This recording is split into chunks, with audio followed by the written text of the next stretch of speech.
Boa noite, bem-vindos ao Vértice Desportivo, emissão de esta segunda-feira, depois de futsal, automobilismo, ginástica acrobática, futebol. Vamos falar de hóquei em patins. Convidados para esta noite, Sporting Clube de Tomar, formação, Paulo Beirante, 49 anos, profissional de seguros, já fez quase tudo na modalidade. Começou na formação do clube como guarda-redes, atingindo o ponto mais alto em 1989, onde foi vice-campeão europeu de júniores ao serviço da Seleção Nacional. Como sénior foi campeão nacional da segunda divisão, 93-94, representou ainda Santa Cita e União do Entroncamento, onde terminou como jogador aos 34 anos. Como treinador, começou na formação do Santa Cita, passou pela União do Entroncamento e Tigres de Almeirim, treinou a equipa sénior do Sporting Tomar na segunda divisão e foi ainda presidente da Associação de Patinagem do Ribatejo durante 4 anos. É também presidente da Assembleia Geral da Associação de Patinagem do Ribatejo no presente mandato. Atualmente está de novo como coordenador do Sporting Tomar, onde vai também assumir como treinador a equipa de Sub-23. O outro convidado é Pedro Nobre, empresário, 45 anos, coordenador da formação. Como jogador passou pelo Sporting Clube de Portugal, Sporting Tomar e Juventude Oriense. Como treinador foi campeão nacional de juvenis pelo Sporting Tomar na época 2011-2012 em Sesimbra, vencendo na final o Futebol Clube do Porto. Boa noite a ambos, muito obrigado por terem aceito o convite da Hertz e por estarem aqui presentes. Vamos começar justamente pelas vossas carreiras. Paulo Beirante, começaste e já fizeste quase tudo no hóquei em patins, mas em 90-91, e recordo porque foste, aliás, ambos fizeram a liguilha e vamos ter brevemente a terceira liguilha do clube, isto claro, nos séniores. Começamos por aí, pela tua carreira. O que é que recordas dessa temporada? Boa noite a todos. Antes de mais, obrigado também à Hertz pelo convite que fez à formação do Sporting Tomar. É sempre uma honra estar aqui um pouco a falar também da modalidade que o clube tem. Falando um pouco da minha passagem como sénior, aquilo que eu posso dizer é que a liguilha, na qual aquela que vai ser disputada agora em setembro, nada tem a ver com aquilo que nós disputamos na altura. Portanto, é totalmente diferente em termos de jogo jogado, aquilo que se praticava há 30 anos atrás. Concordas com esta designação, ou melhor, com esta decisão de haver liguilha? Não é fácil para quem decide. Antes de mais, é uma decisão sempre que não podia agradar a todos. É evidente para nós, tomarenses, gostaríamos que o Sporting tivesse subido de imediato e que não houvesse este tipo de liguilha, mas eu, como também desportista e também como estou em diversas situações como dirigente, temos que olhar um pouco a uma decisão que tem danos colaterais, não é? E temos que olhar à melhor decisão, e não é fácil agradar a todos, temos que aceitar. Na tua carreira como jogador, hoje analisando, o que é que mudarias? Muita coisa em termos de carreira jovem, mas em termos de carreira de sénior foi uma opção, acabou por ser uma opção aquilo que eu tive. Olhei sempre mais pela minha vida profissional e não como vida de hoquista, porque na altura, apesar de haver boas remunerações, olhei sempre mais pela minha vida em termos futuros. E daí é que a minha carreira tivesse sido pautada por mais estabilidade do que propriamente ir arriscar num clube, e tive a oportunidade para isso, mas não arrisquei a imagem pelo fator de estabilidade também em termos profissionais. Nestes últimos programas Hertz Desportivo pós-Covid, temos recebido aqui muita gente com currículos impressionantes. Vocês são mais 2 casos. Foste à Seleção Nacional, na altura ainda com idade de júnior, depois fizeste uma carreira interessante, mas ficou sempre aquela mágoa que, por exemplo, jogar no clube da tua terra, jogaste sempre pouco. Felizmente para o clube, porque teve sempre grandes guarda-redes. Penso que estamos a voltar outra vez a uma altura em que os guarda-redes do Sporting Tomar poderão fazer carreira na equipa sénior. Acho que temos uma excelente escola de guarda-redes na formação juvenil. Penso que o Sporting Tomar está bem servido nos próximos anos quanto a guarda-redes. Já nessa altura também tive grandes guarda-redes. O Rodolfo Santos era um exímio guarda-redes que passou pelo clube e que eu sempre teve como, digamos assim, o grande muro à minha frente. Tive que sair para jogar mais, porque com ele aqui eu dificilmente o conseguiria fazer. Daí que tive para ir para Santa Cita, onde fiz talvez a melhor época como jogador sénior, foi na ACR de Santa Cita, onde tive dos melhores anos em termos de jogador sénior, e que foi talvez o clube onde eu consegui me projetar mais, porque joguei com maior regularidade, e tínhamos uma equipa de excelência onde o ponto alto da ACR de Santa Cita fomos termos eliminado ao Oliveirense na primeira eliminatória da Taça de Portugal, que era só o detentor do título e que veio aqui a Santa Cita e perdeu connosco, onde eu fiz talvez o melhor jogo da minha carreira. Pedro Nobre, tu também foste um jogador do Sporting Tomar, passaste também por um grande do Hockey Patins Nacional, do Sporting. Que recordas da tua carreira como jogador? Olá, boa noite a todos. Recordo acima de tudo os bons momentos. Era uma outra altura, uma outra época, e recordo acima de tudo as amizades que deixei, as amizades que fiz, amigos que ainda tenho hoje, ligados ao hockey, que por vezes nos encontramos e que ainda tenho contacto com muitos deles. Acima de tudo, penso que isso foi aquilo que se calhar que tirei mais importante na minha carreira. Obviamente que durante todo o percurso tive momentos altos, momentos não tão bons, mas acima de tudo sinto-me orgulhoso pelo percurso que fiz e sinto-me satisfeito com todo esse percurso. Tu fizeste a formação em Tomar, depois foste para Lisboa e regressaste, foi assim? Exatamente. Portanto, faço uma época nos juniores do Sporting e depois regresso para os séniores do Sporting Tomar. Portanto, fiz toda a minha formação em Tomar, à exceção dessas épocas que tive no Sporting. E quando regressei já vim para integrar a equipa sénior, apesar de ainda ter feito nesse primeiro ano que estive como sénior, fiz o Campeonato Nacional de Júniores ainda, na Zona Norte. Pronto, e depois a partir daí, claro, foi sempre na equipa sénior. E fizeste, tu, tal como o Paulo Beirante, integraste boas equipas séniores do clube, na tua altura, 2000, mais ou menos para a frente, sempre com equipas muito fortes. Também ficou sempre um pouco a sensação que podias ter jogado mais?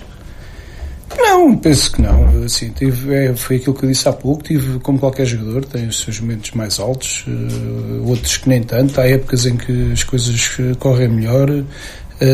Acima de tudo, penso que o importante, e acho que isso é aquilo que se deve passar, e foi sempre uma mensagem que eu tentei passar aos meus jogadores e aos atletas que formei, é que, independentemente de jogarmos muito ou pouco, temos que dar sempre o nosso melhor e temos que estar sempre de alma e coração naquilo que fazemos. Portanto, eu fui assim. Tive épocas onde joguei, onde era titular indiscutível, tive outras onde não era, porque também havia atletas com valor para isso, e ainda bem que assim era, porque enriquecia o clube, é que ganhava com isso, a equipa. Portanto, isso acho que é uma situação natural. As pessoas têm que procurar aquilo e o atleta tem que procurar aquilo que é melhor para ele. Agora, acima de tudo, tem que trabalhar para merecer jogar e para ganhar o lugar. Isso é indiscutível. E outra coisa interessante que eu descobri do teu percurso é que, para além de teres sido campeão nacional e o único da formação do clube numa final com o Futebol Clube do Porto, como jogador marcaste, talvez sejas o jogador que mais golos marcou ao Porto. Eu recordo-me, numa temporada, marcaste 9 golos. No início da temporada 2000-2001, 4 golos no torneio Cidade de Tomar, e depois, na 20ª jornada do campeonato, marcaste 5 golos, apesar do Sporting Tomar ter perdido. Sim. Não foi por nada de... Foi coincidência. Obviamente que dava sempre o meu máximo, se fosse contra o Porto, fosse contra o Benfica, com o Sporting, fosse com quem fosse.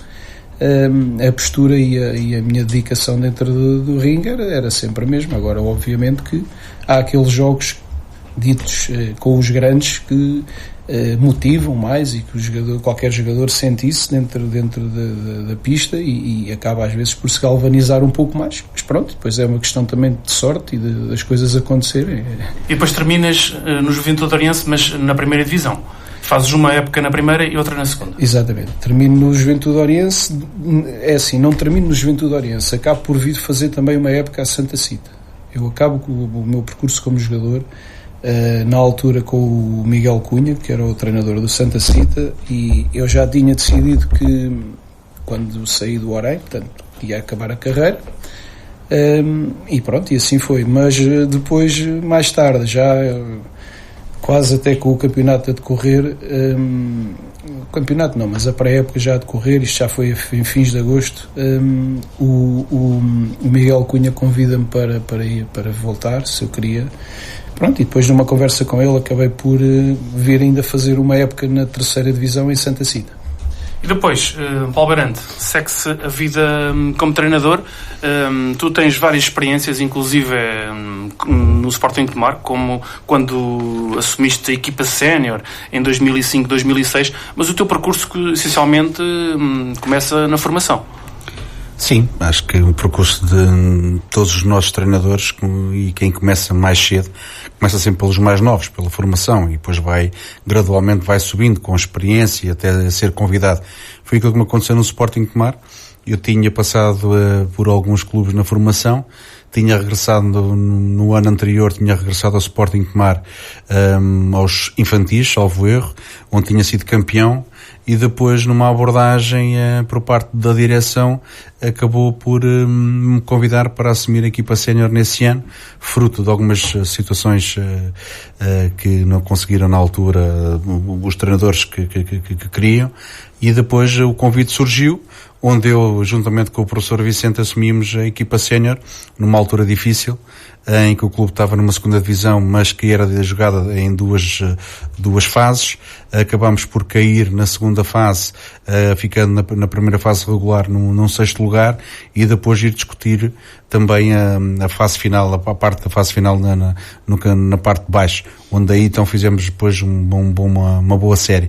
Mas foi uma experiência muito positiva, aprendi muito em termos de experiência, mas depois no final da época por motivos profissionais tive que sair, onde depois veio para cá o Nuno Lopes e ainda hoje cá está. Depois tens sempre aquele percurso na formação entre altos e baixos, entre treinador e coordenador, e que te pergunto é que comparação é que podes fazer entre aquilo que foi o teu início na formação e o que é atualmente, porque o Sporting Tomar neste momento, digamos que podemos considerar que está numa época boa, numa época alta. Não, a parte de quem é mais da modalidade acaba por estar sempre ligado. Eu, pela minha situação profissional, fui trabalhar para a Leiria. A partir daí, a parte do treinador, tive que deixar um pouco essa parte de lado, porque não tinha horário compatível para treinar, e então surgiu a situação do convite para ficar como coordenador da formação jovem. É um trabalho que também é preciso muita dedicação, muito tempo disponível, ter as pessoas certas a trabalharem connosco, ser um grupo audaz, ser um grupo dinâmico, ser um grupo também que queira também um pouco mais, e para quê? Para dar depois também todo o carinho e todas as ferramentas necessárias aos miúdos para poder praticarem, para que os miúdos possam sentir gosto por ir treinar, os pais podem sentir gosto por estarem dentro de um grupo e uma amizade em que se coloca sempre o miúdo e também os próprios pais, e foi isso que na altura eu tentei fazer juntamente com a minha equipa diretiva, foi tentar proporcionar na secção juvenil um bom ambiente para que os jovens pudessem praticar a sua vida de jovem hoquista, mas que os pais também se sentissem bem ao irem a um pavilhão ou estarem junto com outros pais, porque só assim é que o atleta convive e cresce num ambiente saudável. Em termos de estrutura, houve alturas em que o Sporting Tomar tinha uma estrutura autónoma no que diz respeito à secção juvenil. Nesta altura, como é que está? Continua igual. Nós, secção juvenil, somos, digamos assim, dependentes de uma direção, mas economicamente e financeiramente, nós, pelos eventos que nós iremos fazendo sempre ao longo do ano, juntamente com aquilo que os pais nos vão subsidiando em termos de um valor mensal, acaba por, digamos assim, satisfazer todas as nossas necessidades em termos financeiros. É evidente que temos sempre o apoio, quer da própria da direção, que nos deixa, digamos assim, ter algum conforto em termos de valores, porque a própria direção sempre nos deixou à vontade quanto a este tipo de tarefa. Por isso, tenho a confiança do Dr. Ivo para que, sempre numa necessidade, possa retirar também dele qualquer situação de emergência que a secção juvenil possa ter. Como é que vocês vão resolver este problema de não terem eventos e nesta fase complicada do Covid? É uma situação que nós já andamos a trabalhar já há 2 meses. Sentimos que efetivamente as coisas não vão ser como antigamente. Temos a necessidade de realizar os valores, mas graças a Deus a secção juvenil nunca esteve, ou seja, nunca teve dependente, ou seja, nunca teve no headline em termos financeiros. Sempre tivemos uma boa gestão diretiva, quer comigo, quer também nos meus antecessores, sempre houve uma boa gestão diretiva em termos financeiros, o que nos leva a partir para esta época também com alguma confiança de que as coisas, mesmo não acontecendo, que a gente possa passar esta onda negativa sempre que com a cabeça acima d'água. Pedro Nobre, tu na formação e como treinador começas essencialmente a tua carreira no Sporting de Tomar e hoje continuas entre treinador e coordenador, muitas vezes acumulastes, mas a maior parte das épocas foi como treinador. Este ano vais só assumir a coordenação. Qual é a evolução que tu sentes, não só no clube onde estás, como naquilo que fizeste no teu percurso de treinador?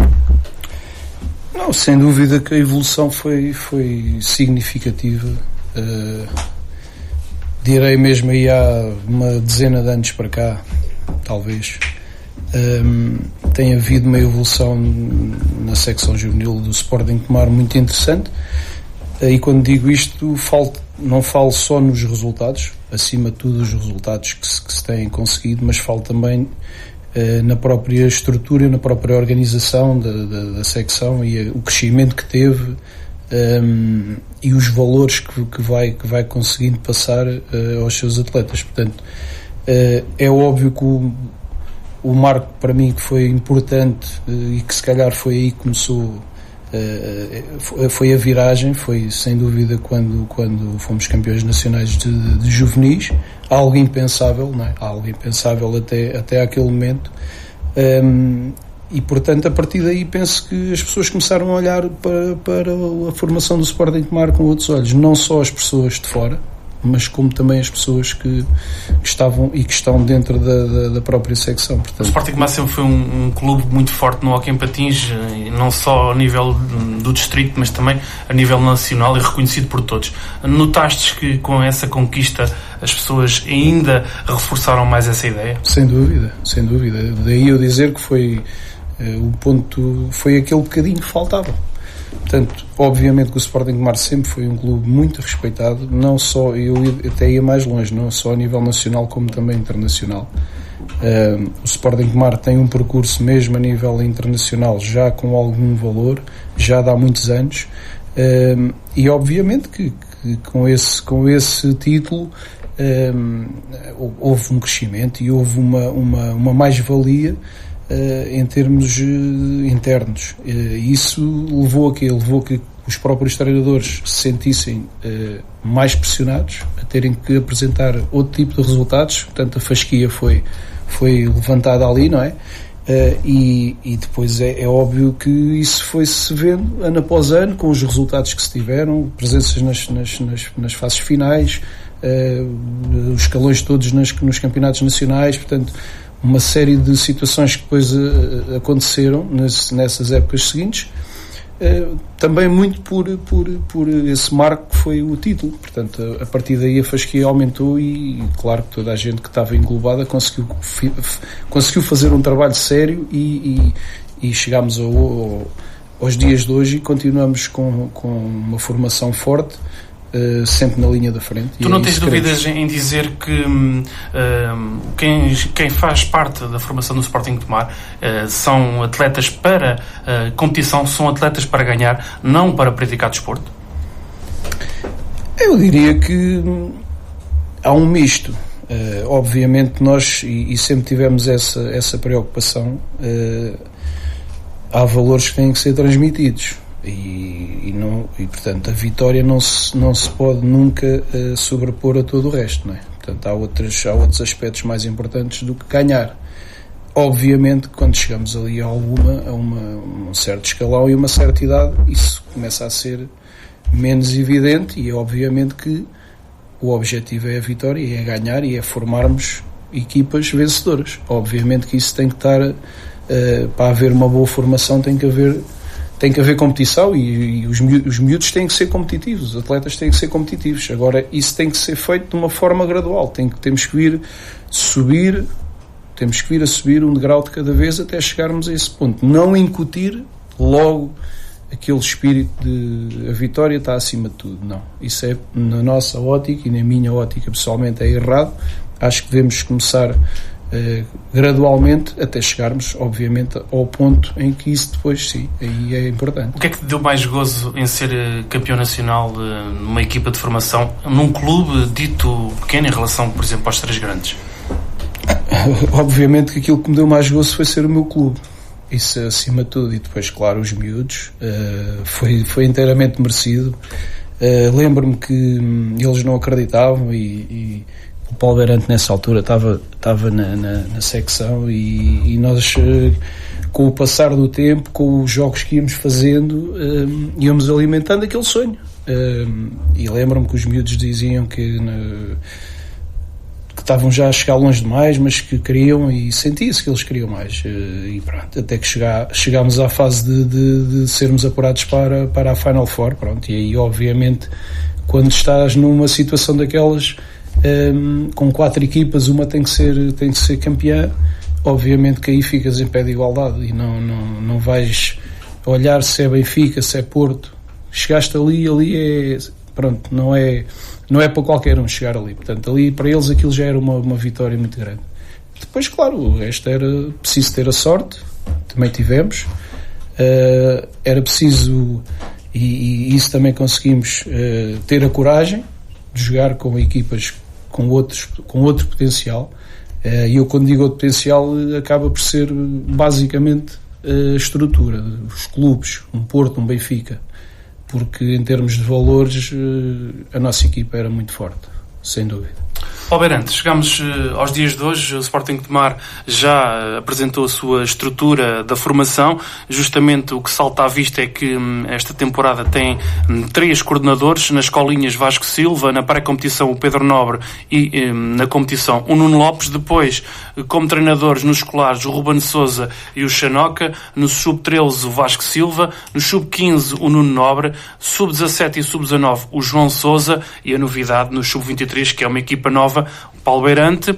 Temos também Francisco Veludo, que vai assumir a função de treinador de toda a formação. Aquilo que eu te pergunto aqui é... E Paulo, falta o Nery. Falta o Nery, que vai ficar com os Bambis. Os Benjamins. Benjamins, muito bem. O Internacional angolano vai, com certeza, dar conta do recado. Paulo Beirante, como é que surgiu esta ideia de terem mais coordenadores e, neste caso, juntarem mais jogadores da equipa sénior na formação? Ora bem, nós este ano a aposta da secção juvenil vai praticamente inteira para a captação e para os mais jovens. Quando começámos a preparar esta nova época, há 2 meses atrás, a nossa essência estava efetivamente, e pensámos que a captação seria o grande trunfo para este ano. Teríamos que olhar para a captação, teríamos que olhar para a angriação de novos miúdos, novos atletas, porque estamos num período bom em que o Sporting de Tomar está a atravessar em termos de captar aquela multidão, pavilhões cheios, os jovens estão a ir ao pavilhão, os pais estão a trazer os seus filhos. E esta é a melhor oportunidade de nós captarmos os nossos jovens. Mas para nós captarmos os nossos jovens, nós temos que ter os ídolos. E os ídolos são aqueles que eles vão ver ao pavilhão. Eu e o Nobre e o Lopes sempre tivemos reuniões nesta preparação da época, onde olhávamos para este handicap e o que é que a gente teria que fazer para chamar os jovens até nós. E a partir daí começámos a olhar para os nossos séniores como aqueles que efetivamente poderiam ser eles os principais causadores de que um miúdo de 5 ou 6 ou 7 anos quisesse vir experimentar a modalidade. O Vasco é uma pessoa muito importante nesta estrutura. Porquê? Porque efetivamente é um professor, tem a experiência de como poder entrar nas AECs, como poder entrar nos ATL, como poder entrar numa escola com os conhecimentos que ele tem, bem também como em termos de patinagem. Ele, secundado por estes tais jogadores séniores, o Nery, o Xanoca, o Ruben e também o Francisco Veludo, acabam por complementar tudo aquilo que nós queremos para a nova época, que é sair, digamos assim, do pavilhão e irmos nós às escolas. Para isso a secção juvenil está-se a preparar, está-se a munir de equipamentos, neste caso os patins, para podermos fornecer aos meninos que queiram praticar a modalidade, queiram experimentar, digamos assim, o que é o patinar. E a partir daqui foi fácil montar uma estrutura. O Nobre sempre seria ele, digamos assim, a coordenar toda esta parte, porque a experiência aqui é determinante. São jogadores séniores, mas que com a experiência do Nobre como treinador será ele, digamos assim, que irá dar todo a parte de experiência aos treinos, e depois o Vasco será também a pessoa indicada para fazer face a este chamaril dos próprios cachorros. E com esta estrutura, parece-me a mim mais ambiciosa, vais também pedir mais resultados? Não, vamos lá ver, o Sporting de Mar, daquilo que o Nobre disse há bocado, o Sporting de Mar, já por si só, a vitória está sempre na nossa mente. É evidente que nós temos, e como clube de utilidade pública, nós temos também um aspecto social, ou seja, todos os nossos atletas estão a crescer, não para serem jogadores de elite, mas também para serem pessoas do futuro. E nós muitas vezes temos essa preocupação. Todo o jogador, em 10, se a gente conseguir tirar 1 ou 2 em termos para a competição, para aquilo que é a sua essência como jogador, para nós já é fundamental. E hoje nós em dia vimos, temos 5, 6 jogadores no plantel sénior, para nós já é muito bom. Eu sempre fui daquelas pessoas que dizia que 60%, 70%, se a gente tivesse um plantel com os jogadores da casa, seria excelente. E estamos a atingir quase esse patamar.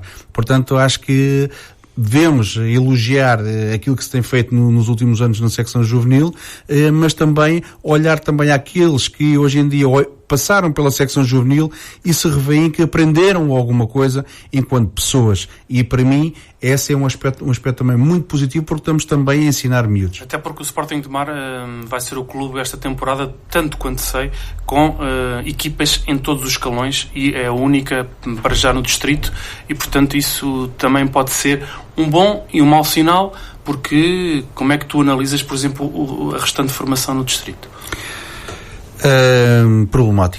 Problemática, enquanto Presidente também da Assembleia da Associação Patinagem do Ribatejo já o mencionei, a problemática porque efetivamente estamos com um déficit de atletas, estamos a ter clubes com muitas dificuldades na captação, e daí que a modalidade não é uma modalidade fácil de se adquirir, digamos assim, equipamento, e os pais hoje em dia também olham um pouco também para essa questão financeira, e daí que os clubes estão a atravessar um mau momento. O Sporting de Mar, o facto de ter todos os escalões neste momento, acaba por estar a fazer, a completar aquilo que lhe faltava no seu panorama em termos de toda a formação, que era o jogador chegava à Júnior e depois, quando não tinha capacidade para entrar na primeira equipa, tinha dificuldade em ficar. Daí que agora existe mais 4 anos que o atleta, passado a fase de júnior, pode ficar no clube.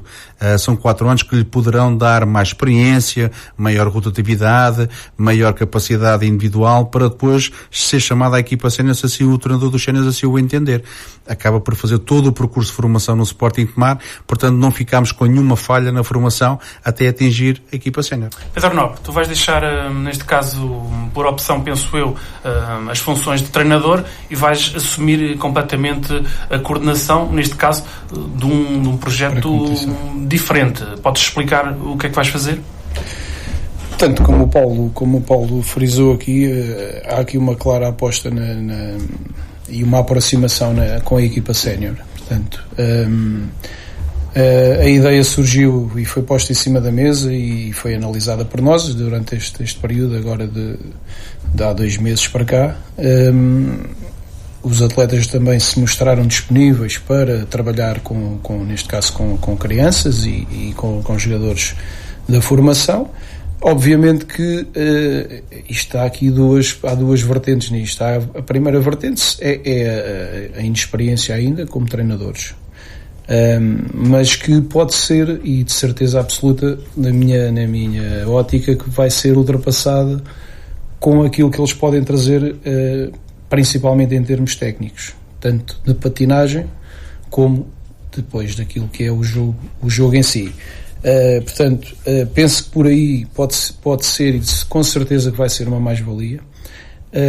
Acaba por ser uma mais-valia também porque os próprios atletas, miúdos, saem um bocadinho da margem de conforto deles, sempre com os mesmos treinadores. Portanto, há aqui uma mudança que pode, e na minha ótica vai ser benéfica para eles. Vão conhecer outras realidades, vão conhecer outros métodos, vão aprender outro tipo de coisas, não é? Portanto, penso que por aí pode ser uma e vai ser com certeza uma mais-valia. Pronto, e depois há o aspecto do tempo e aquilo que vamos ter daqui para a frente. Sabemos que estamos nesta fase muito condicionada devido aos problemas que estamos a atravessar em termos do vírus, não é? Estamos muito privados com isso e muito fechados. Nesta primeira fase foi importante eles também estarem disponíveis para trabalhar e terem essa vontade. Portanto, penso que vai ser uma sintonia perfeita, e o balanço que fazemos agora numa semana que estamos a trabalhar tem sido bastante positivo. Portanto, penso que isto vai dar certo e as coisas vão correr bem. Pedro, a Federação Portuguesa de Patinagem já anunciou alterações diversas. Vai também haver algumas alterações no que diz respeito ao modelo competitivo da formação. O que é que vai alterar? Assim, penso que em concreto ainda não há nada. Pelo menos não tenho conhecimento ainda de nada em concreto em termos dos modelos de competição. Mas vai haver alterações. Sim. Uma das alterações é que o campeonato vai, pelo menos, ou as competições começarem 1 mês e meio mais tarde. Exato, pronto. Mas isso era previsível e aí isso penso que em termos além de que os campeonatos, por consequência, vão ficar mais curtos. Obviamente. Mas aqui há uma particularidade e quando falamos aqui na formação temos que analisar isto de outra forma. Ou seja, estamos a falar do início em que mês e o final em que mês? O início será novembro, por aí, não é? Mas a questão aqui prende-se também que nos primeiros escalões, e eu falo nos bambis, benjamins e escolares, normalmente as provas são organizadas neste caso pela nossa Associação de Patinagem de Ribatejo. Depois daí para cima, sub-13 para cima, os escalões têm que ser englobados, normalmente são englobados na Associação de Lisboa, portanto. Ou seja, há logo aqui dois cenários diferentes, portanto, independentemente de começarmos mais tarde, obviamente que um clube que entra na Associação de Lisboa tem muito mais probabilidades de fazer mais jogos, porque há muito mais equipas, os campeonatos, e de certeza que vão ser mais compactados e as equipas acabam por chegar ao fim e fazerem se calhar o mesmo número de jogos que faziam numa época normal. Agora, a questão aqui prende-se com os campeonatos, digamos, internos, o próprio campeonato da Associação. Portanto, como o Paulo disse, há muitas dificuldades neste momento na Associação do Ribatejo. Os clubes prendem-se com muitas dificuldades em termos de captação e em termos de apresentar equipas jovens. Logo aí, as equipas que têm os escalões e que querem competir vão ter muito poucas equipas para jogar. Portanto, vai ser um campeonato muito curto. Portanto, acho que aí vai ser o problema que tem que ser resolvido e que os clubes e a própria associação têm que resolver esse problema, ou tentar minimizar esse problema, porque obviamente eu falo no Sporting Tomar. Neste momento o Sporting Tomar tem, até aos escolares, tem cerca de 40 miúdos. Portanto, são 2 equipas de escolares, uma equipa de benjamins, outra de bambis, portanto, temos alguns atletas e não podemos, de um momento para o outro, parar. Ou seja, não podemos ficar aqui a jogar e fazer 2 ou 3 jogos, ou jogar de 15 em 15 dias, é impensável, porque isso é estarmos a ir contra aquilo que estamos a fazer semanalmente, que é a trabalhar, a dar condições, a termos mais horas de treinos. Portanto, penso que isso é uma das coisas que tem que ser bem analisada. Quantos atletas têm nesta altura a formação e quantas equipas vai ter esta temporada? Portanto, como disseste, vai ter os escalões todos. É uma questão de contarmos. Portanto, bambis, benjamins, escolares, sub-13, sub-15, sub-17, sub-19, sub-23. Portanto, são 8 equipas. Num dos escalões temos 2 equipas. Portanto, neste caso serão 9 equipas. E depois temos a iniciação. Portanto, isto não sei o número certo, mas neste momento temos 109 atletas, portanto, inscritos.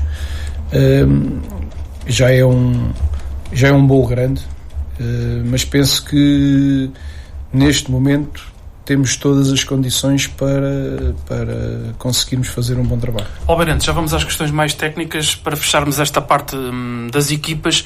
A equipa de Sub-23 vai ser a novidade desta temporada. Qual foi a razão de terem optado por esta equipa Sub-23 quando, por exemplo, podiam ter escolhido uma eventual equipa B? Havia situações, pontos fortes e pontos negativos, como tudo. Quando nós começámos a olhar para esta possibilidade de fazer uma equipa sub-19B ou a fazer uma equipa de sub-23, havia alguns condicionantes, desde logo os jogadores, se formássemos 2 equipas de sub-19, não podiam alterar ou podiam jogar na A, na B e os Bs na A. E tínhamos apenas 16 jogadores. O que fazia, se nós fizéssemos uma equipa de 10, a outra equipa teria só 6 jogadores. O que levou-nos a entrar numa solução de sub-23 foi que tínhamos 3 jogadores que sairiam do sub-19 para o sub-23. Ora, se a gente juntasse esses 6 jogadores mais os 3 que efetivamente nós tínhamos de sub-23, dariam já 9 jogadores. Por outro lado, o ponto mais forte desta questão seria que todos os jogadores de sub-19 poderiam competir, se assim forem chamados, para jogarem no sub-19, porque irão estar todos aptos a competir no escalão de sub-19. Aqueles que, por sua vez, no sub-19 não jogarem com a regularidade que possam ser chamados, irão ter sempre no sub-23 a possibilidade de jogar, de ter mais minutos, de poderem ter sempre aquela possibilidade de jogar mais algum tempo que se calhar não tivessem possibilidade de jogar no sub-19. Porque este ano vai ser o ano 0 do sub-23.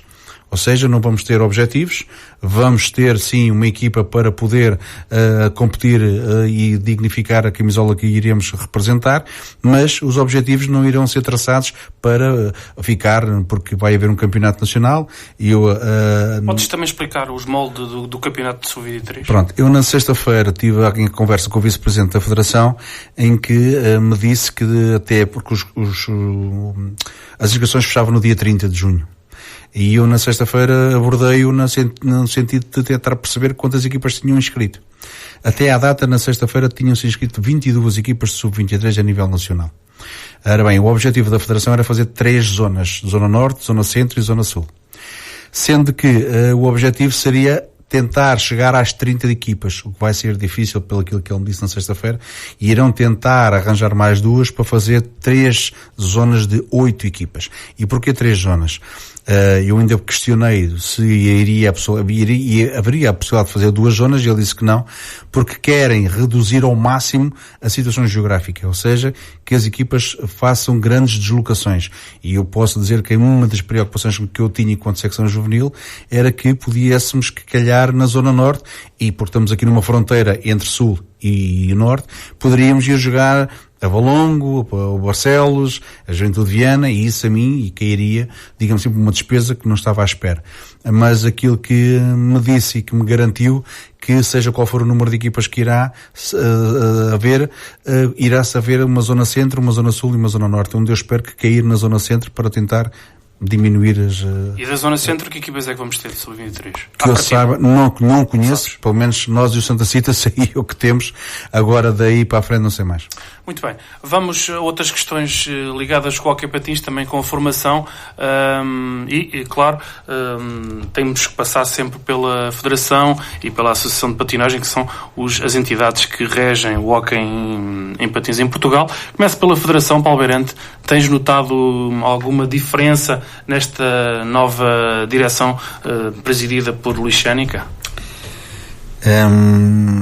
Aquilo que posso dizer é que confio nas capacidades do Luís Xénica, porque foi jogador, foi selecionador nacional, portanto, conhecedor da modalidade, não há melhor do que ele. Portanto, estou convencido que ele e a sua equipa poderão ter para o hóquei em patins as melhores ideias. Aquilo que salta à vista é que para já não tem havido grandes alterações. O que é que tu achas, por exemplo, deste modelo de campeonato que vai ser implementado nos séniores? Bem, há um peso, há um lobby muito grande dos chamados grandes da modalidade também, né, que puxam muito para fazer este tipo de campeonato que agora se afigura, que é tentar fazer ali mais jogos em termos de competição com os melhores. Um campeonato mais curto na sua essência, porque todas as equipas que não ficarem no grupo dos 8 irão acabar em finais de abril, princípios de maio, salvo erro. Ainda não vi bem o planeamento da equipa dos séniores, mas penso que terminará por essa altura. Ou seja, se as equipas que não caírem no pote dos 8 nos classificados irão ter 2 meses praticamente sem fazer nada.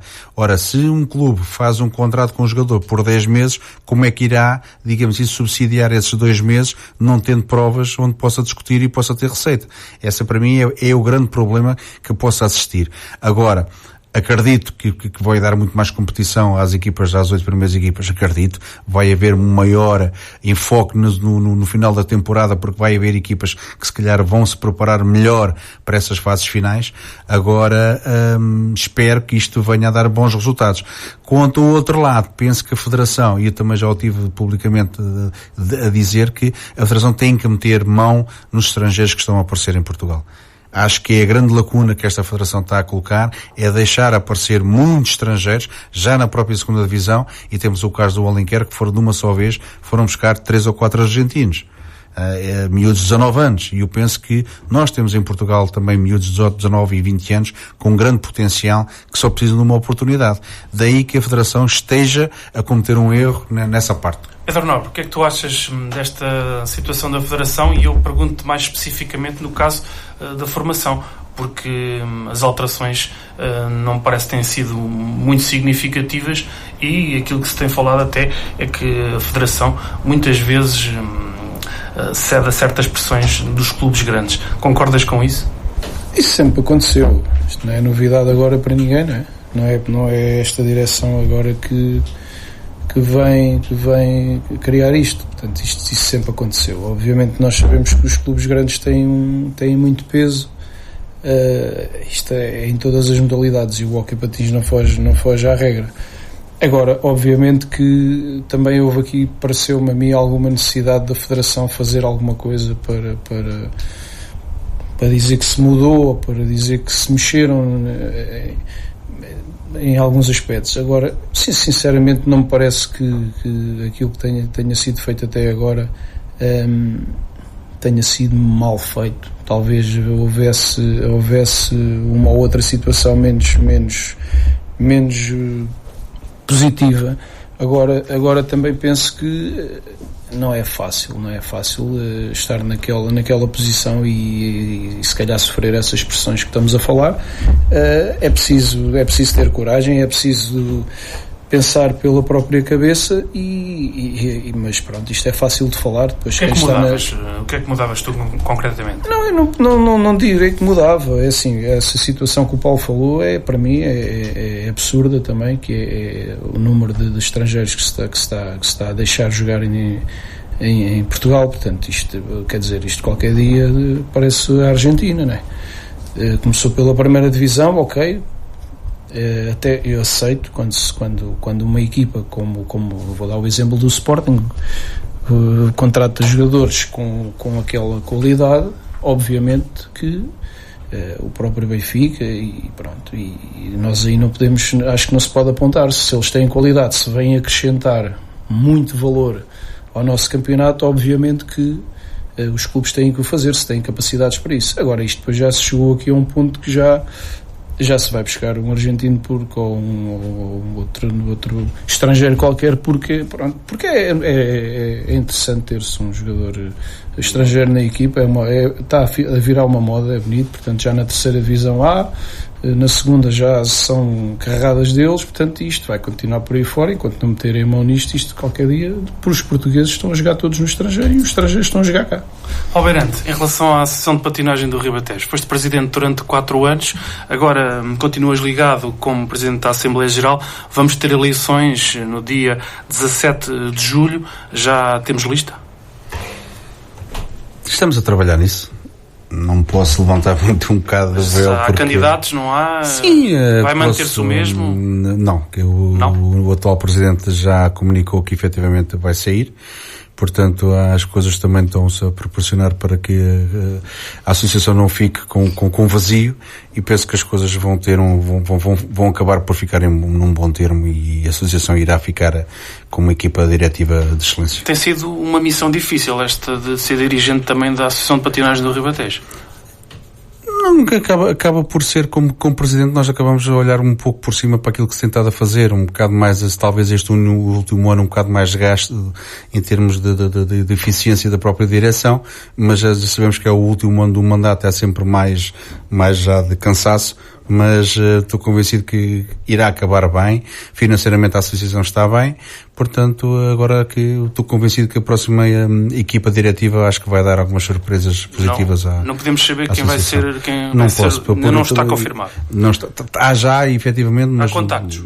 Há contactos, há pessoas, mas é garantido que não fica o atual presidente. Não vai ficar vazio. Muito bem. Em relação à arbitragem, continua... Em princípio será o Jorge Pombinho. Jorge Pombinho continua. Como é que está a arbitragem, na tua opinião? Com falta de árbitros aqui Só também na 10. associação temos muita falta de árbitros, o que depois complica também em que o presidente do Conselho de Arbitragem tenha dificuldades em nomear para tantos jogos como existem, em nomear os próprios árbitros. O que é que tu achas daquela ideia que já está implementada em Lisboa do árbitro-jogador? Acho que se deve começar aqui também, ou seja, nestes escalões de Bambis, Benjamins e escolares, que sejam o próprio sub-17 ou sub-19 ou sub-23 a apitar esses jogos, porque também dará, digamos assim, capacidade àqueles jogadores que não queiram continuar ou que não tenham a potência para continuar também como sénior, possam ter na arbitragem, se calhar, mais, digamos assim, um amor à modalidade e continuarem nesta modalidade. Pedro Nobre, em relação ao hóquei patins no Distrito de Santarém, temos 20 clubes, a grande maioria tem também patinagem artística e temos apenas um que faz patinagem de velocidade, que é em Alpiarça. A questão que te coloco é como é que tu analisas o hóquei no Distrito e a relação entre os próprios clubes? Penso que havia muito a fazer ainda, e há muito a fazer. Parece-me a mim que neste momento, e isto já vem de algum tempo, a Associação do Ribatejo, portanto, precisava de uma reformulação em termos de organizativa. Portanto, parece-me a mim que isso vai acontecer brevemente. Agora, acho que entre os clubes tem que haver mais contacto, tem que haver mais proximidade, tem que haver mais entreajuda, porque não é fácil trabalhar nestas condições. Continua a haver um pouco a clubita aguda? Sim, isso há sempre. Mas porquê? Isso vai haver sempre, portanto, isso faz parte. Mas não achas que isso devia ser ultrapassado? Eu estou-me agora a lembrar, por exemplo, do caso dos jogadores que têm saído dos clubes e depois, por esta ou por outra razão, não continuam e depois não deixam ser os jogadores. Esta temporada houve um caso ou dois. Isso não podia ser completamente ultrapassado? Claro que sim, e eu acho que o caminho tem que ser esse. Agora, e se nós recuarmos há alguns anos, os treinadores, por exemplo, os próprios treinadores eram pessoas mais fechadas. Eu sabia aquilo que sabia, não passava a ninguém, era só para mim. Portanto, havia um bocado esta ideia que isto foi-se ultrapassando, e hoje em dia as coisas são muito diferentes nesse aspecto, e conseguiu-se ultrapassar isso. Portanto, penso que em termos nos clubes poderia também, e falo aqui no Ribatejo, que é onde eu tenho mais esse conhecimento, penso que poderia haver aqui uma... Obviamente que isto tem que haver sempre uns melhores que outros, e há aqueles que trabalham melhor, e obviamente é para aí que os jogadores querem isso. Se o Sporting Tomar neste momento oferece mais condições, se tem os melhores treinadores, ou dos melhores treinadores, se tem os melhores resultados, é óbvio e é legítimo que um miúdo que joga aqui perto queira vir para cá jogar. E isso muitas das vezes não é visto com bons olhos, porque depois há aquela ideia que o Sporting Tomar seca tudo o que está à volta. Portanto, isso é errado. Mas este tipo de situação por vezes depois provoca aqui alguns atritos entre os clubes, e isto acaba por nunca haver o entendimento. E quem é que vai perder com isso? São os próprios clubes, a própria associação e os próprios atletas. Paulo Bennett, concordas que não devia ser feito, por exemplo, um protocolo com clubes, e neste caso, por exemplo, com o Santa Cita, que é um clube do Conselho e que poderá ficar com alguns jogadores ditos excedentes ou não, e vice-versa, para que esta situação às vezes da clubite seja ultrapassada? Olha, Paulo, aquilo que eu posso dizer é que essa aproximação já existiu, e eu sou dos primeiros a que isso... Nunca se concretizou, que eu saiba. Nunca se concretizou, é uma evidência, nunca se concretizou. Penso eu que as coisas agora possam ter outro pé, possam ter, digamos assim, outro desfecho, porque acho que é essencial... Está em cima da mesa. Acho que é essencial nós nos aproximarmos do Santa Cita e o Santa Cita se aproximar do Sporting Tomar. Só temos a ganhar, ambos os clubes da terra têm a ganhar com isso. Portanto, as conversas se mantêm-se. Eu tenho conversado muito também com as pessoas de Santa Cita, e na qual eu tenho um grande apreço e grande amizade. E sou daqueles que defendo que efetivamente o Sporting Tomar pode fazer esse protocolo com o ACR de Santa Cita. Em relação àquilo que é o hóquei em termos de associações, há aquela situação Lisboa-Ribatejo, fala-se muito na criação de Leiria-Lisboa, ou melhor, Leiria-Santarém. O que é que tu achas que vai acontecer, por exemplo, este ano? Vai haver uma aproximação e os campeonatos vão ser também mais organizados para Leiria? Não, posso-te adiantar que efetivamente Lisboa emitiu um comunicado que não quer as equipas do Ribatejo e de Leiria. Porquê? Por algumas razões... Porquê que... Não, são razões que eles evocam mais da ordem financeira, que eu não aceito. Porque efetivamente quem tem mais despesa com as nossas locações a Lisboa somos nós, os nossos clubes aqui e de Leiria. Para mim são mais razões em termos de competição, porque nós... Estão com medo das equipas do Distrito de Santarém? Não é terem medo, é que têm medo mesmo. Não é o facto de terem medo, é que sabem que nós estamos-lhe a tirar aquela evidência. E nós nos últimos anos, quer nós, quer o Troquel, temos sido colocados sempre equipas nas finais fora de Lisboa. E isso está, digamos assim, a amedrontar muita gente. Aquelas linhas de Cascais, Passo de Arcos, Oeiras, que são clubes, digamos assim, de segunda linha depois do Sporting e Benfica, acabam por ficar, entre aspas, feridas com aquilo que nós estamos fazendo, quer no interior, quer nós, quer o Troquel, porque temos tido muita qualidade e apresentamos boa qualidade nos campeonatos de Lisboa. E achas que o futuro então é agregar Santarém e Leiria? Não podemos, porque não temos quórum entre estas duas associações, daí que a gente temos que ir sempre procurar, e nós já o fizemos, já houve reuniões nesse sentido, de que nós temos que sempre procurar Lisboa para fazer os nossos campeonatos. Como é que vão ficar os campeonatos se Lisboa não quer as equipas do distrito? Mas Lisboa tem uma voz. Existe, digamos assim, a voz off, que será a Federação. A Federação terá que pôr mão neste processo, e que já nos fez chegar alguma tranquilidade, que efetivamente Lisboa terá que nos aceitar. Não há outra hipótese. Pedro Nobre, estas situações ao comum dos mortais e para quem segue o desporto não se compreendem? Claro, obviamente.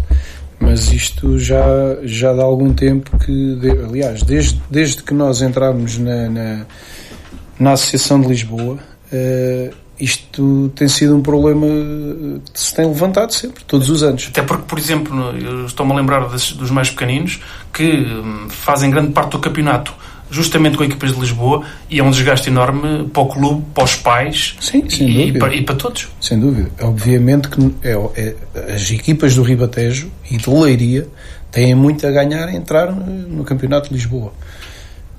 Aqui o problema que se põe é que se nós não ocupássemos nenhum lugar, portanto, se nós andássemos, digamos assim, na Liga dos Últimos, não havia problema nenhum nós entrarmos em Lisboa. Para eles estava tudo bem, até porque é mais dinheiro que entra, são mais inscrições que entram. O problema é que nós temos equipas competitivas e temos apresentado isso, tanto o Sporting de Marco como o Turquel, principalmente estes dois clubes. Num ano ou noutro temos também o Tigres, que também já meteu lá a equipa. Temos um ou outro clube um trocamento que esporadicamente conseguem, mas por norma o Sporting Tomar e o Turquel ocupam sempre alguns lugares cimeiros na Associação de Lisboa, portanto, e isso acaba por não ser bem visto. Portanto, acabamos por ser os forasteiros que vamos lá e vamos-lhes roubar os lugares que podiam ser para uma equipa deles, não é? Em relação à arbitragem, dos mais pequenitos, o que é que tu achas desta ideia do jogador árbitro? Eu acho isso uma excelente ideia. Aliás, isso acaba por já estar a ser praticado, não oficialmente, mas acaba por se fazer isso. Eu sempre fui um bocado crítico em relação a isso, a arbitragem nas camadas jovens, porque isto é visto ao contrário. Infelizmente isto é visto ao contrário, que é, damos sempre primazia aos escalões mais velhos. Ou seja, nos pequeninos não é preciso haver árbitro. Qualquer coisa dá. Portanto, isto é exatamente ao contrário. É ali que eles têm que perceber logo o contacto com o árbitro, têm que perceber o que é o árbitro, têm que perceber que há ali alguém que põe ordem no jogo. E depois isto vai se repercutir mais tarde, que é quando chegam aos sub-13 e começam a apanhar arbitragens, o atleta discute por isto, por aquilo. Porquê? Porque não está habituado. E nós fazemos em escalões, eu até posso dizer, se calhar há 7 ou 8 anos para cá, que não há árbitros. Não há árbitros nos escalões de formação. Aliás, a Associação de Patinagem só tem 10 árbitros. Obviamente. E agora não há, para já, a perspectiva de haver mais, sendo certo que há a perspectiva de abrirem novos cursos, penso eu. Mas isso é um problema que a Associação tem que resolver com os clubes também. Porque é assim, eu posso dar um exemplo. Há um jogo de sub-13 marcado, por exemplo, para as 5 da tarde, onde vai haver um árbitro, onde está nomeado um árbitro. E às 3 horas, na hora anterior, há um jogo de escolares. Esse árbitro pode vir perfeitamente fazer o jogo de escolares e depois fazer o de sub-13. Portanto, uma vez que tem que se deslocar, portanto, criar aqui este mecanismo, mas isto não se faz, há sempre uma desculpa por isto ou por aquilo. Os clubes também têm que ajudar, têm que pagar, têm que dar uma ajuda de custo para a arbitragem. Agora, isso é importante na formação dos miúdos. A presença do árbitro é fundamental na formação dos miúdos. Paulo Beirante, como é que vai ser, em termos de condições, a temporada, e como é que vais colocar mais rodas nos patins para arranjar dinheiro para a formação do Sporting de Tomar? Olha, Paulo, antes de mais eu queria dar desde já o meu agradecimento à Câmara Municipal de Tomar por nos ter, digamos assim, facultado e aberto as portas novamente, porque já começámos a trabalhar desde o dia 1 de julho. A secção juvenil apresentou a sua estrutura para começarmos a trabalhar desde o dia 1. Isto só possível com a confiança que a Câmara Municipal tem no Sporting Clube de Tomar, porque sabe que nós queremos proteger também os nossos miúdos e só iremos para o treino com a qualidade que nos exigem em termos de segurança para os miúdos. A Câmara Municipal tem sido um grande apoio ao Sporting Clube de Tomar na formação. Porquê? Porque não mais nenhuma Câmara no distrito tem os equipamentos desportivos para a prática do hóquei que Tomar tem. E daí que o Nobre, aquilo que dizia há pouco, é que muitos dos jogadores queiram vir para Tomar, porque ninguém aqui na nossa região consegue dar 3 treinos aos atletas do clube, com as equipas que nós temos. Daí que Tomar tem para equipamentos esportivos o melhor do que há aqui no distrito. Depois, em termos de financeiros, nós temos que nos dar a volta e se calhar o Festival do Frango, como eu disse numa reunião com a Câmara, o Festival do Frango é um dos nossos grandes digamos assim, fontes de receita, nós iremos fazer. Como é que temos algumas ideias, já no ar, já há uma situação, mas temos que o fazer. E vamos fazer. Mas estou com alguma sensação de que a Feira de Santiaria poderá ser, digamos assim, o nosso calcanhar daqueles. Vamos terminar. Queria desde já lançar-vos um desafio, Pedro Nobre e Paulo Beirante, que é o teu melhor 5 de jogadores formados em Tomar. Isso é difícil. Melhor 5.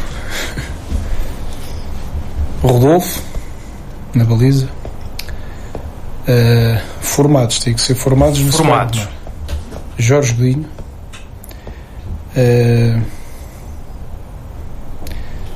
Agora é mais difícil. Paulo Lopes.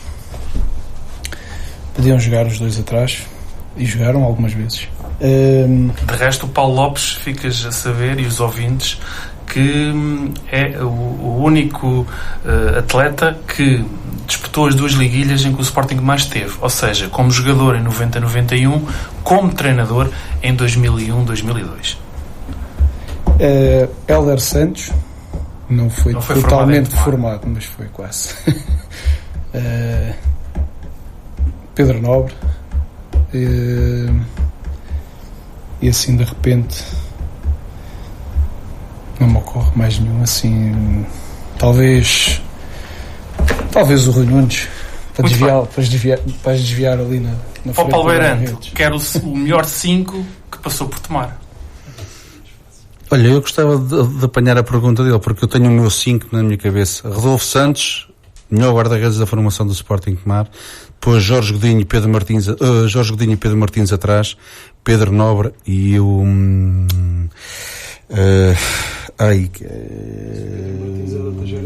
Certo, Martins é outra geração. Estamos a falar de jogadores formados no Sporting Tomar. Era o Pedro Nobre e agora está-me a faltar o outro. Pois é, depois falta um. Não, que eu tinha aqui. E o Hernani.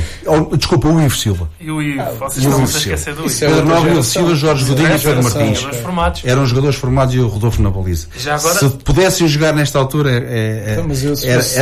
era a melhor geração. Se fosse que a geração que está agora, ele já não tinha lugar. A pergunta que tu me colocaste... O 5 melhor que os jogadores que passaram por Tomar. Jesus, tantos jogadores que passaram a Tomar, mas eu tenho o meu 5, que foram jogadores que me marcaram por alguma razão. João Oliveira, guarda-redes do Sporting Clube de Tomar, excelente guarda-redes, que veio do Sporting Clube de Portugal para o Sporting de Tomar, foi, para mim, foi o meu ídolo, digamos assim. Depois, Capitolino Honório, independentemente daquilo que se podia ter. Carlos Garção, excelente jogador. José António, outro excelente jogador. E só mais um para mim, que foi um jogador que se calhar passou por Tomar, mas que podia ter ido mais longe e não foi, mas para mim um grande jogador foi Mário Lage. Mário Lage, que foi um dos pilares da subida do Santa Cita em 90-91, quando o Sporting Tomar ficou pelo caminho nesse campeonato. Bom, esquecemos se calhar de muitos. Podíamos fazer aqui uns 5 de jogadores angolanos, por exemplo. Também. Certo. E portanto estaríamos aqui a noite toda. Para terminarmos mesmo, algo que tenha ficado por dizer, Paulo. Olha, a captação dos mais jovens, abrimos as portas no dia 1 de julho. Se os pais quiserem durante este verão, vamos lá experimentar os patins para o meu filho, apareçam na secretaria. Nós temos uma secretaria a funcionar a partir das 16 horas todos os dias. Apareçam, façam a sua inscrição, que nós iremos colocar os miúdos a treinarem, seja qual for o horário que a gente tenha disponível por neste momento. Portanto, aos pais que durante o verão não sabem onde irão colocar os meninos, apareçam na secretaria, tentem saber o horário que possam ter, e nós e o Pedro Nobre com certeza que irá descobrir um horário para que esses meninos possam ir patinar. Temos falta de meninos, temos patins, venham só com o seu equipamento, o calçãozinho, a t-shirt e a meia, que nós oferecemos o resto. Pedro Nobre, reforçar também esta ideia. As nossas escolinhas estão a precisar de sangue novo, precisamos de miúdos para a prática. Temos bons treinadores, temos uma estrutura forte, boas condições de trabalho, portanto só precisamos mesmo que os miúdos apareçam, e que certamente os pais ficarão surpreendidos, e muitos têm ficado quando chegam, e certamente que eles serão bem acompanhados e, acima de tudo, acariciados. Portanto, penso que isso é fundamental. Muito bem, muito obrigado Paulo Beirante, muito obrigado Pedro Nobre. Terminamos assim mais uma emissão de Hertz Desportivo, hoje com a formação do Sporting de Tomar no Hóquei em Patins. Voltamos na próxima segunda-feira. Boa semana.